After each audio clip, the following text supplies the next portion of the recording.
राम की संघर्ष गाथा। राम अब अंतर्राष्ट्रीय ब्रांड बन चुका था। राम स्पेशल टी के भारत में 500 स्टॉल और विदेश में 50 आउटलेट खुल चुके थे। लाखों लोग उसकी सफलता की मिसाल दे रहे थे। लेकिन जैसे जैसे उसका नाम बड़ा होता गया, बड़े बड़े कॉर्पोरेट घराने उसकी बढ़ती ताकत से घबराने लगे। कॉफ़ी के एक international brand, black bean coffee, ने भारत में अपने नेटवर्क को मजबूत करना शुरू कर दिया।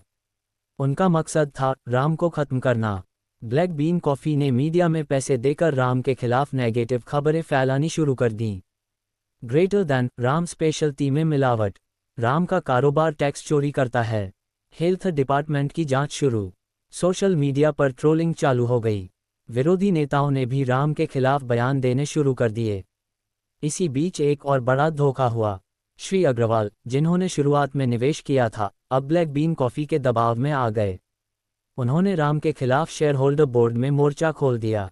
बोर्ड मीटिंग में उन्होंने कहा, राम अब बिजनेस को ठीक से नहीं संभाल पा रहा, हमें प्रोफेशनल मैनेजमेंट चाहिए। राम सन रह गया। जिसने उसके सपनों में पैसा लगाया था, वही अब उसे उसकी कंपनी से बाहर करने की साजिश कर रहा था।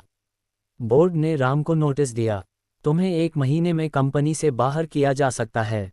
राम के लिए यह उसके जीवन का सबसे बड़ा इम्तिहान था। राम पूरी रात परेशान बैठा था। माँ पास आकर बोली, बेटा, जब तू गांव से शहर आया था तब भी तेरे पास कुछ नहीं था। आज भी अगर सब छिन जाए तो क्या? तूने मेहनत से जो बनाया है वो तेरा हौसला था। हौसला कायम है तो सब वापस आएगा। इसी मुश्किल समय में रघु फिर साथ खड़ा हुआ। भाई, अब वक्त है अपनी जड़ों पर लौटने का। तेरा ब्रांड लोगों के दिल में है। हम नया प्लेटफॉर्म खड़ा करेंगे। राम ने सोशल मीडिया पर एक वीडियो डाला जिसमें उसने साफ कहा, मैंने ईमानदारी से मेहनत की है। अगर बड़े कॉर्पोरेट मेरी मेहनत से डरते हैं तो मैं फिर से खड़ा होऊंगा। हर गरीब के लिए फिर से चाय बेचूंगा। फिर से शुरुआत करूंगा। राम के सपोर्ट में पूरा देश उठ खड़ा हुआ। ट्विटर पर ट्रेंड चला, #JusticeForum, #RamSpecialtyISOS। लाखों लोग सड़क पर उतर आए। कॉलेज स्टूडेंट्स, छोटे व्यापारियों, गांव वालों ने उसके समर्थन में रैली की।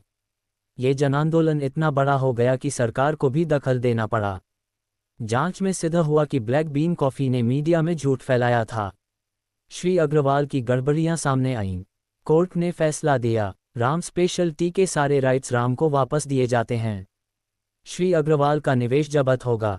ब्लैक बीन कॉफ़ी पर भारत में 3 साल का बैन लगाया जाता है। पूरा देश खुशी से झूम उठा। राम ने कोर्ट से बाहर निकलते हुए पत्रकारों से कहा, ये मेरी जीत नहीं है, हर उस मेहनतकश की जीत है जो ईमानदारी से सपने देखता है। जब तक भारत का गरीब खड़ा है, कोई भी ताकत उसे दबा नहीं सकती। राम ने फैसला लिया कि अब वह सिर्फ बिजनेस ही नहीं, बल्कि समाज सेवा भी करेगा। उसने राम फाउंडेशन नाम से एक संस्था बनाई जो गरीब युवाओं को रोजगार, शिक्षा और स्वास्थ्य में सहायता करती है। अब राम स्पेशल टी भारत के हर कोने में था। अफ्रीका, यूरोप, अमेरिका तक उसकी शाखाएं खुल गई थीं। राम अब सिर्फ एक बिजनेसमैन नहीं रहा था, बल्कि लाखों युवाओं के लिए प्रेरणा का दूसरा नाम बन चुका था।